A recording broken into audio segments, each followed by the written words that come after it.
Well, hello, everyone. My name is Mindy Huff, and I am so excited to be here with you today. Oh, my goodness.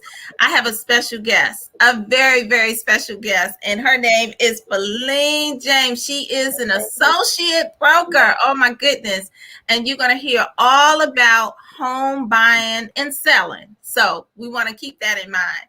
So I will tell you guys again, welcome to our Women's Empowerment Series. So we're going to kind of kick things off. Feline, why don't you tell them a little bit about yourself and tell them a little bit of your history about being a broker or being a real estate agent? Okay. Once again, my name is Feline James. I really am excited to be here. I appreciate Mindy has invited me to share some insight into the home buying process. I am a spouse of a retired service member. My husband served 30 years in the Navy. We found our way here to the Hampton Roads area back in 1998. We decided to make this our home. Great place to raise children. So I'm very familiar with the area. I have been a real estate agent for 18 years, a licensed broker for 12. So the difference there is the level of experience and expertise. So I love what I do. I love making people homeowners. We're in a really aggressive market right now, but it's not any reason to be dismayed or to be turned off by the process. We go through these cycles often.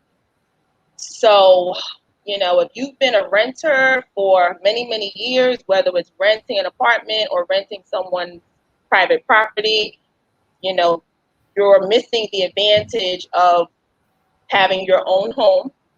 Once a while back, it was a huge tax deduction to do so, and that may come around again. But the fact of the matter is, you have the pride of home ownership.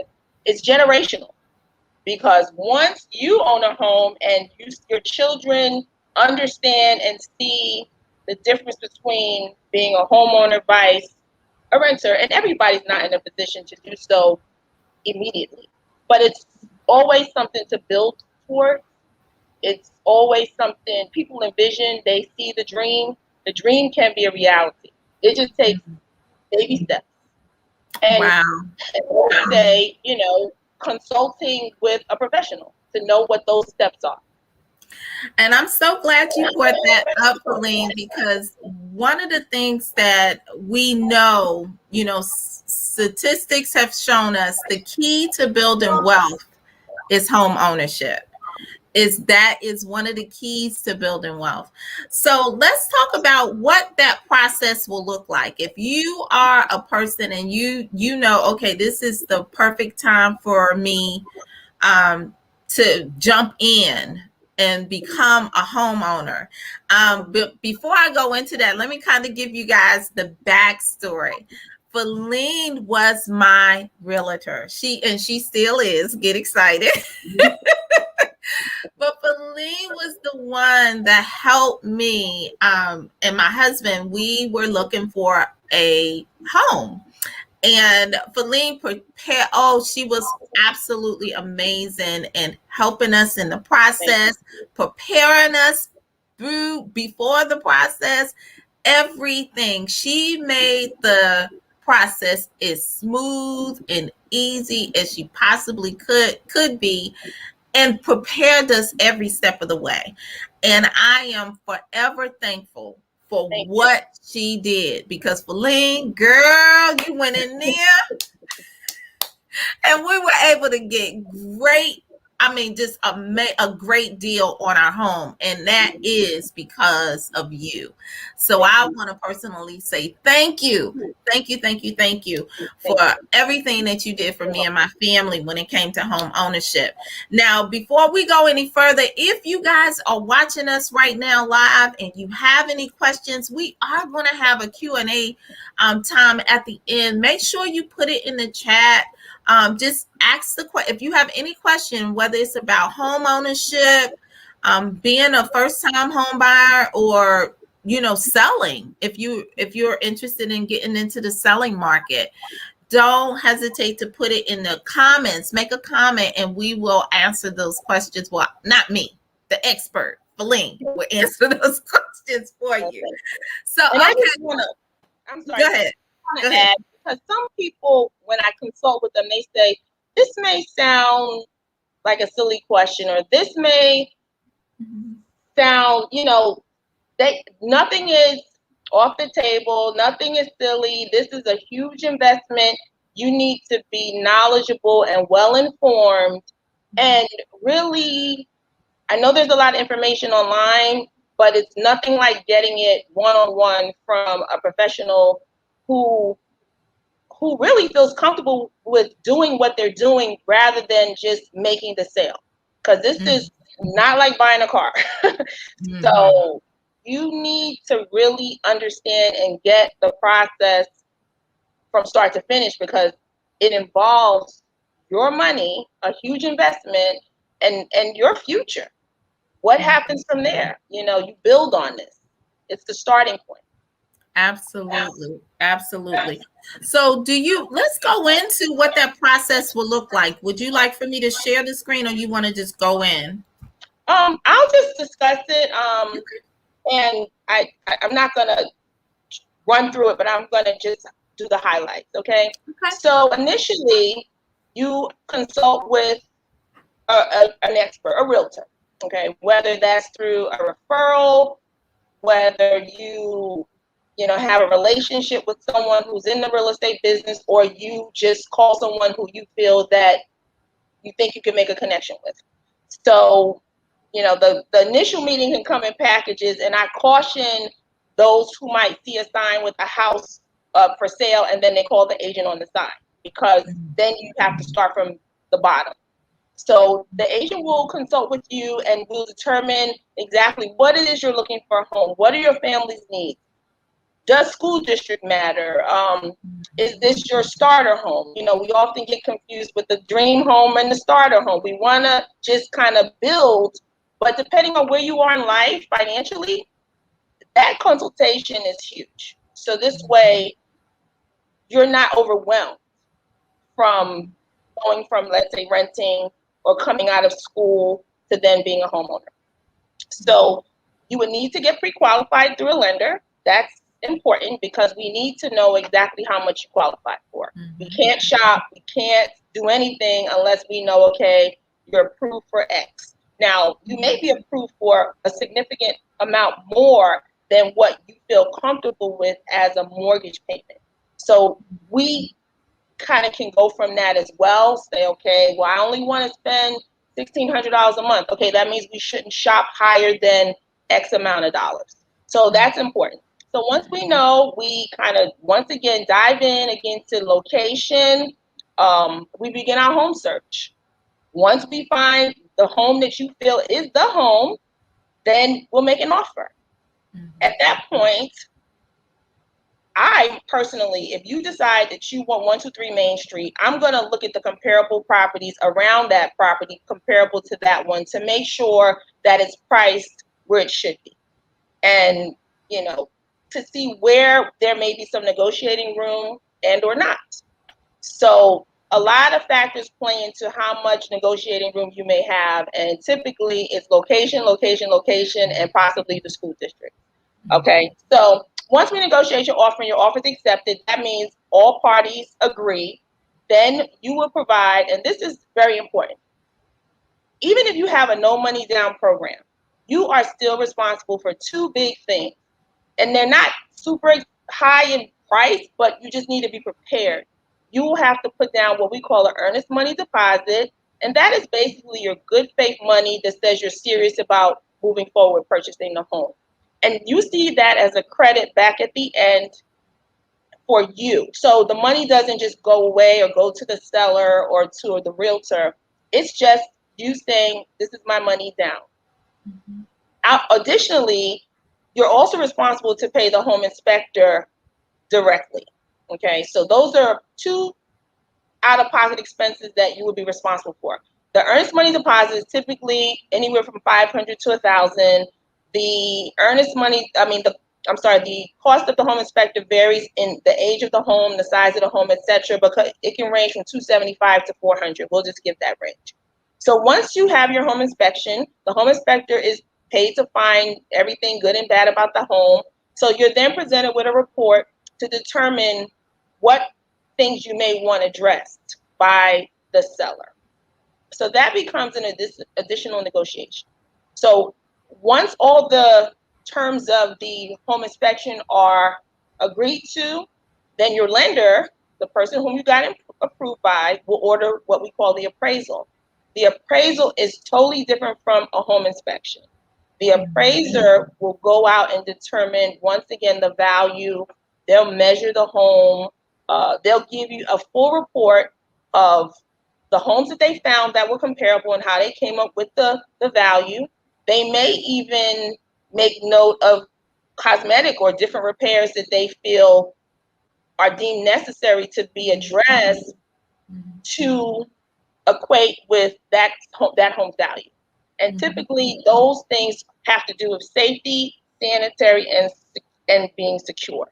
It's not purple carpet, it's not gold painted walls, but if the carpet, let's say, is buckling and it's a slip hazard, then that may be something that they may say, okay, needs to be addressed. So once the appraisal is done and it comes in at value or maybe higher if you're lucky, then your loan goes to the final approval process and all that gets handled with the lender. So we then schedule your close date.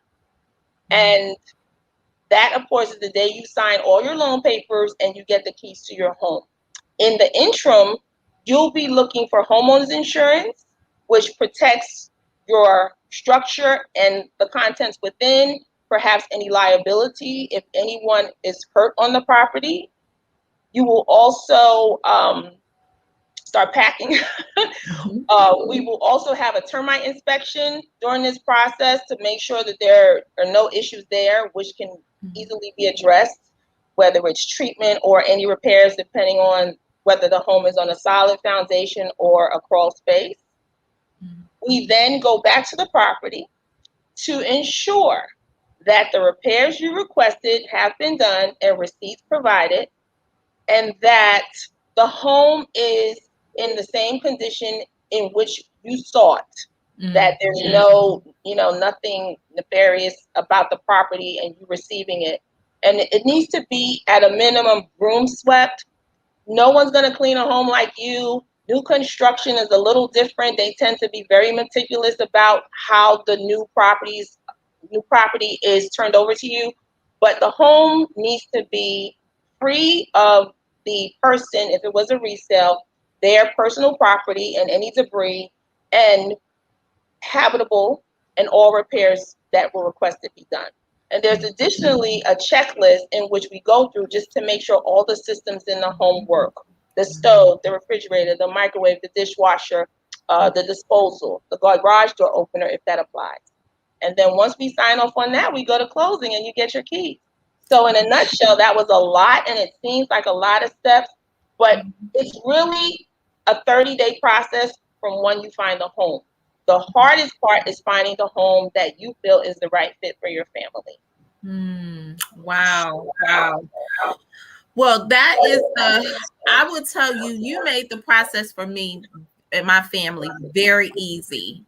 You kind of prepared us before those steps. We were kind of steps ahead, so we knew. So let's talk about, if you are a person and you're looking to, I'm quite sure there are different programs out there for first time home buyers and things of that nature. But even with all those programs, it's important for you as the home buyer to be prepared. What are some of the things that, okay, if you're getting ready to purchase a home within the next year, do you go out and buy that Cadillac or that ST5 or whatever? Do you go out and buy those big purchases, or does that affect you at all? Well, what you want to be mindful of are big ticket purchases. If you know in your mind that your next move is to purchase a home, lenders look at your debt to income ratio. That's how they determine how much you qualify for. So if your income is X, but you have, when you calculate your bills, the car note, the minimum payment for whichever credit cards you have, etc., and your debt to income ratio is, let's say, 60%, that doesn't leave much for buying power. So you really want to be mindful, even up to the day of closing. Once you put a contract in on a house, you need to stay gainfully employed, and you need to not go buy, let's say, the living room furniture to furnish your new home prior to. Don't incur any new debt. Keep all your debt current and really minimal, if at all possible. Some people use their gas cards often, or may have a credit card that they, use them for their monthly expenses, but they're in a position to pay it. But you do not want to accumulate a whole bunch of debt, because that is negative. And additionally, most lenders want to see you on your existing job or in that field for at least 2 years prior to you being able to get approved for that, unless you were, let's say, in school. So if you were in nursing school and you have a job commitment, they'll take the fact that you were in school as time that up to you getting your education to put you in a position that you would be in a job that is very high demand. Okay. So Good. All right, so let's talk about this. I know we kind of dived in and really got into home buying. Let's talk about, if you, on the seller's end, if you are wanting to jump into the seller's market, because everybody, that's the hottest thing going on right now. It's it's a seller's market. What are some of the things that you should be looking at to prepare your home to be ready to be a part of that market? Well, before I get into that, let me just discuss what is the ultimate goal or plan once you sell. Are you selling because you're going to move out of this particular area? Are you selling because you want to downsize? Are you selling because perhaps owning a home has just been too much for you and you just want something that's low maintenance? We need to know what your plan is going to be once you sell that home, because what I don't want is for you to not have a place to go. So particularly in this market, you need to have a plan B, because your home may sell quickly, but finding the next home might be a little bit of a challenge, particularly for my people out there who are looking to buy up, even if to downsize, because now your kids have graduated from college and you just don't need all the space.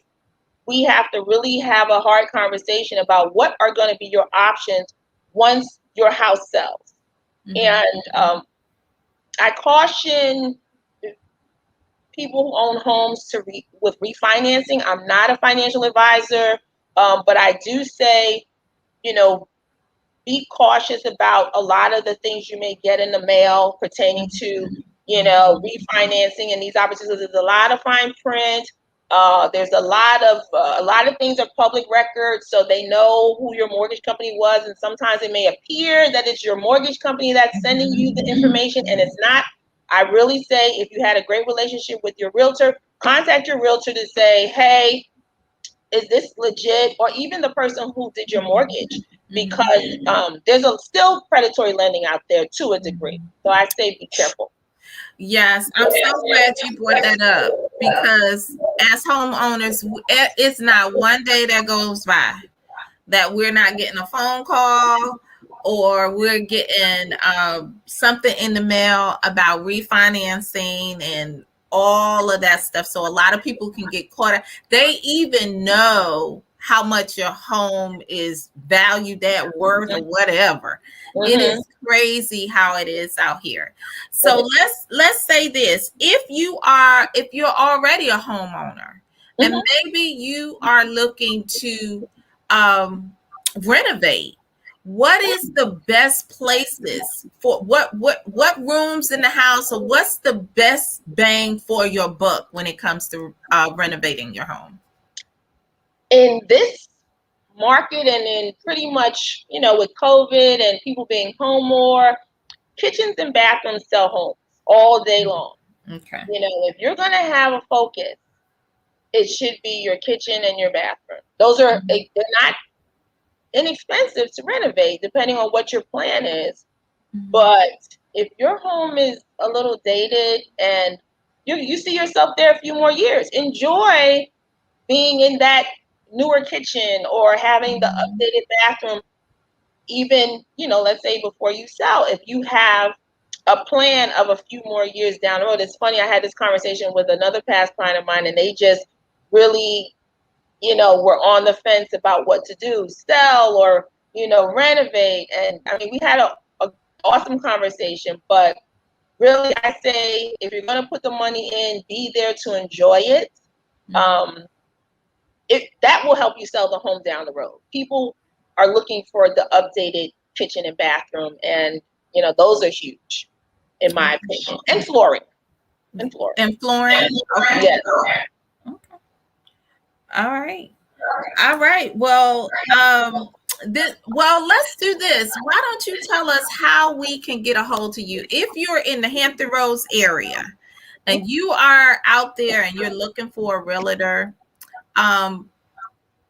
Feline is at your service, right? So, Feline, why don't you tell us how can we get a hold of you if we have any questions, if we're interested in being buying or selling, or any questions about that process? Well, I'm going to put my direct number and my email address in the chat. So this way, I'll say it, but just in case, you can also jot it down. Okay. So my direct number is 757-581-7360. And you can reach me at feline.james@longandfoster.com, and it's spelled all the way out.